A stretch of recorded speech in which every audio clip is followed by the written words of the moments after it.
Assalamualaikum warahmatullahi wabarakatuh. Saya Zahratul Munah dari Prodi Akuntansi Angkatan 2020.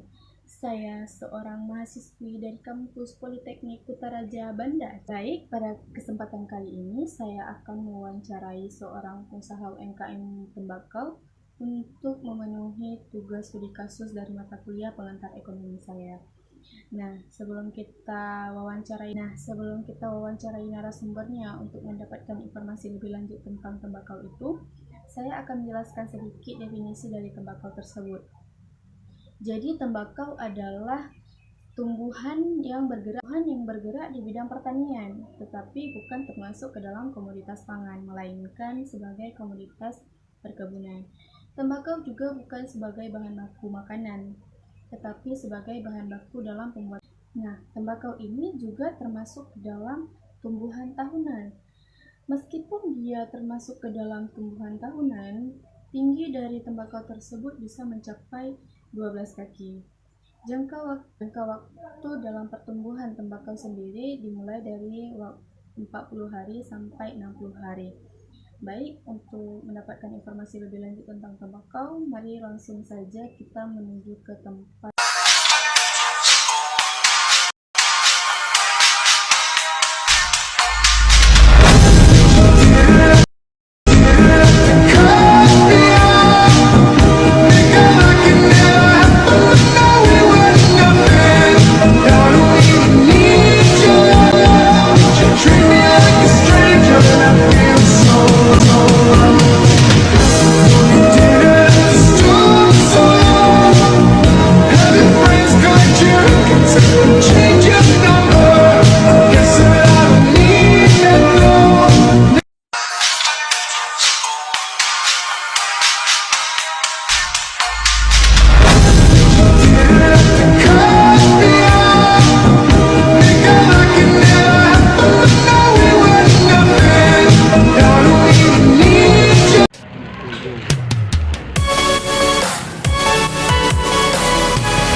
Sekarang saya sudah selesai mewawancarai narasumber untuk mendapatkan informasi lebih lanjut tentang tembakau tersebut.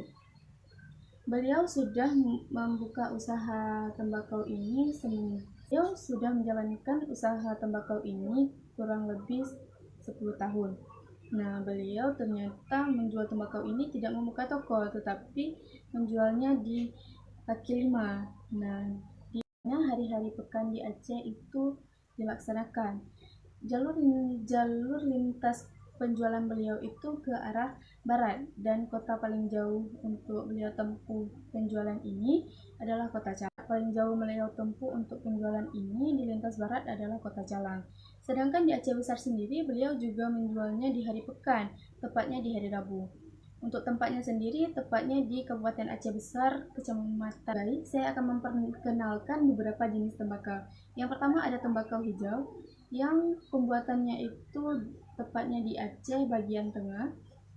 Tembakau ini sendiri ternyata baru saja hadir di tengah tembakau-tembakau raya Gampung Kurung Raya. Untuk alamat tempat tinggal beliau sendiri, beliau berada di Desa Nenghun, Kecamatan Masjid Raya, Kabupaten Aceh Besar. Yang kedua ada tembakau Aceh. Tembakau Aceh ini pembuatannya itu di Aceh Besar. Untuk tembakau Aceh ini ternyata tidak hanya digunakan sebagai bahan rokok, tetapi juga bisa digunakan sebagai bahan obat. misalnya sakit gigi. Nah, harga dari tembakau Aceh ini ternyata mengalami kenaikan drastis dari harga yang 1 juta mencapai 3 juta rupiah pada saat ini. Untuk kenaikannya itu sebabnya adalah lahan dan sumber daya manusia yang semakin kurang mengerti dalam pembuatan tembakau Aceh ini. Baik, jenis tembakau yang ketiga adalah tembakau warna hitam. Untuk jenis tembakau yang ketiga ada tembakau hitam. Nah, untuk tembakau hitam ini diproduksi di Aceh, tepatnya di Blangkejreng.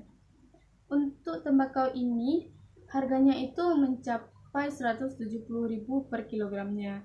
Harganya ini masih standar dari tahun ke tahun karena belum ada kenaikan ataupun penurunan dari harga tembakau ini. Tembakau ini lebih banyak diminati oleh kalangan yang tua, tetapi tidak menutup kemungkinan untuk kalangan muda juga menggunakan tembakau hitam ini. Terakhir ada jenis tembakau kuning. Nah, tembakau kuning ini adalah tembakau yang cantik di antara tembakau-tembakau yang lain. Untuk tembakau ini sendiri harganya itu mencapai 500.000 per kilogramnya. Walaupun harganya 500 per kilogram, untuk tembakau kuning ini masih sangat standar dan belum ada kenaikan ataupun penurunan harga dari masa ke masanya. Baik, itu alat yang digunakan untuk menghisap tembakau ini adalah daun nipah yang masih sangat tradisional dan masih sangat khas dari rasa daun nipahnya sendiri. Nah, untuk daun nipahnya itu ternyata mengalami kenaikan harga di musim hujan begini. Biasanya kenaikannya itu bisa 3.000 per piecesnya. Jadi harga per pieces dari daun nipah tersebut adalah 15.000 rupiah. Baik, sekarang saya akan menceritakan perjalanan narasumber dalam menjalankan usaha tembakau ini. Nah, beliau memulai usaha tembakau ini itu dari titik nol yang masih sangat-sangat awal. Keuntungannya sendiri sudah dipastikan dengan menggunakan transportasi sendiri akan memberikan keuntungan lebih, walaupun akan menguras tenaga yang lebih dari diri beliau. Alhamdulillah dengan tekad dan kerja keras beliau di tahun 2013, beliau membeli mobil bekas untuk transportasi dalam penjualan tembakau ini. Karena minat konsumen yang semakin banyak untuk tembakau ini, sepeda motor akan kesulitan untuk membawa tembakau yang jumlahnya semakin banyak. Seiring berjalannya waktu, dalam kurun 4 tahun, alhamdulillah beliau dalam kurun waktu 4 tahun, tepatnya di tahun 2017, beliau dapat mencicil mobil untuk ketahanan yang lebih bagus daripada mobil sebelumnya. Alhamdulillah minat konsumen kepada tembakau ini semakin meningkat. Namun di masa pandemi ini, tembakau menjadi kurang peminatan karena kondisi ekonomi konsumen yang semakin mengecil.